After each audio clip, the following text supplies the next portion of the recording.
Assalamualaikum. Halo semuanya, kami dari kelompok 3 yang beranggotakan saya sendiri, Anggi Ayunaria Putri, dan Maya Herlinawati, dan yang terakhir yaitu Ida Bagus Gederawi Suta.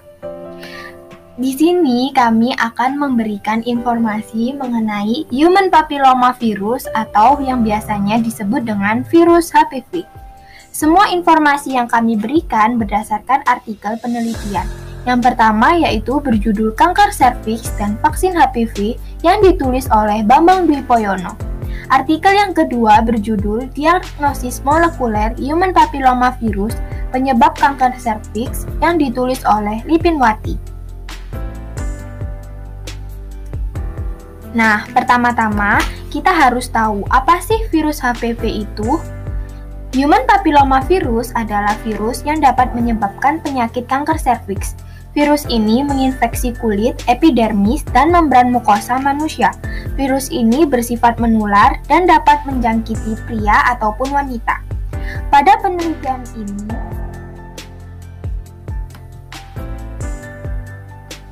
penelitian ini ditemukan human papilloma virus deoksiribosa nucleic acid di mana HPV yang telah ditemukan lebih dari 130 genotip dan lebih dari 40 tipe HPV dapat menginfeksi area genital laki-laki dan perempuan. Virus HPV ini terbagi menjadi dua, yaitu tipe jinak atau yang biasa yang disebut dengan low risk dan tipe ganas atau yang biasa disebut dengan high risk. Nah, virus HPV tipe jinak ditandai dengan tumbuhnya kutil di permukaan yang pertama di daerah tangan ataupun lengan, di daerah kaki, di daerah wajah, dan di daerah sekitar kelamin. Selanjutnya, virus HPV tipe ganas ini dapat menyebabkan kanker serviks pada wanita di daerah sekitar kelamin.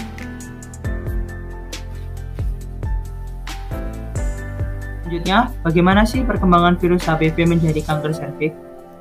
Infeksi HPV onkogenik menjadi kanker serviks dapat terjadi apabila terjadi infeksi yang menetap dari beberapa sel yang terdapat pada serviks. Sel ini sangat rentan terhadap infeksi HPV dan ketika terinfeksi akan berlipat ganda, berkembang melampaui batas wajar dan kehilangan kemampuannya untuk memperbaiki abnormalitas genetiknya. Hal ini akan mengubah susunan sel dalam serviks. Virus HPV akan bercampur dengan sistem peringatan yang memicu respon imun yang seharusnya menghancurkan sel abnormal yang terinfeksi oleh virus. Perkembangan sel yang tidak normal pada epitel serviks dapat berkembang menjadi prakanker yang disebut juga sebagai cervical intraepithelial neoplasia atau disebut CIN. Apabila memperhatikan infeksi HPV onkogenik yang persisten, maka ditemukan 3 pola utama pada prakanker. Dimulai dengan infeksi pada sel perkembangan sel abnormal yang dapat berlanjut menjadi intraepithelial neoplasia dan pada akhirnya menjadi kanker serviks. Yang pertama, cervical intraepithelial neoplasia 1 atau CIN1 atau low grade squamous intraepithelial lesion atau LSILS. Dalam tahap ini terjadi perubahan yaitu sel yang terinfeksi HPV onkogenik akan membuat partikel-partikel virus baru.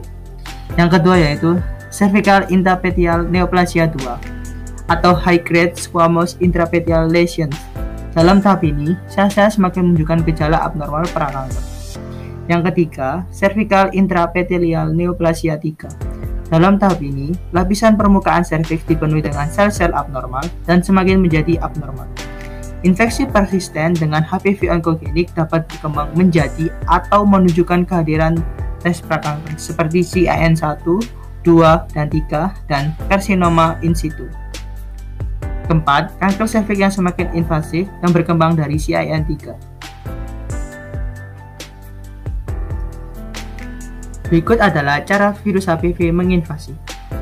Siklus virus bermula ketika partikel virus mencapai lapisan basal sel epitel untuk berikatan dan kemudian memasuki sel melalui celah luka yang bisa terjadi setelah melakukan hubungan seksual.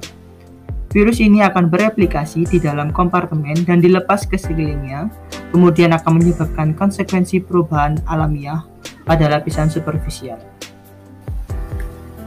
Nah, selanjutnya saya akan menjelaskan tentang cara mendeteksi virus HPV. Yang pertama dengan pap smear. Kedua bisa dilakukan dengan tes IVA.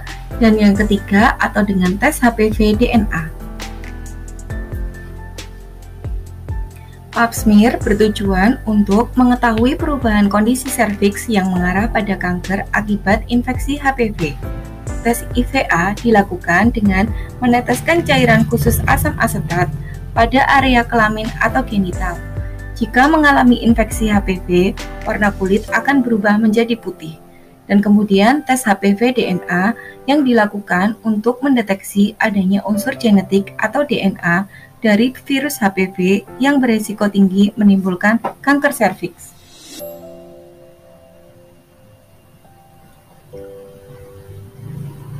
Kondisi yang dapat meningkatkan resiko infeksi virus HPV antara lain sering berganti-ganti pasangan seksual, kemudian memiliki sistem kekebalan tubuh yang lemah, memiliki luka terbuka pada kulit, menderita penyakit menular seksual gonore atau chlamydia, dan melakukan hubungan seksual melalui anal. Virus HPV dapat dicegah dengan melakukan vaksinasi HPV, melakukan pemeriksaan rutin, semakin cepat terdeteksi infeksi HPV bisa segera ditangani, tidak menyentuh kutil secara langsung, melakukan hubungan seksual yang aman dengan tidak bergonta-ganti pasangan dan menggunakan alat pengaman. Yang terakhir, memakai alas kaki ketika beraktivitas di luar rumah. Sekian penjelasan dari kelompok 3. Terima kasih.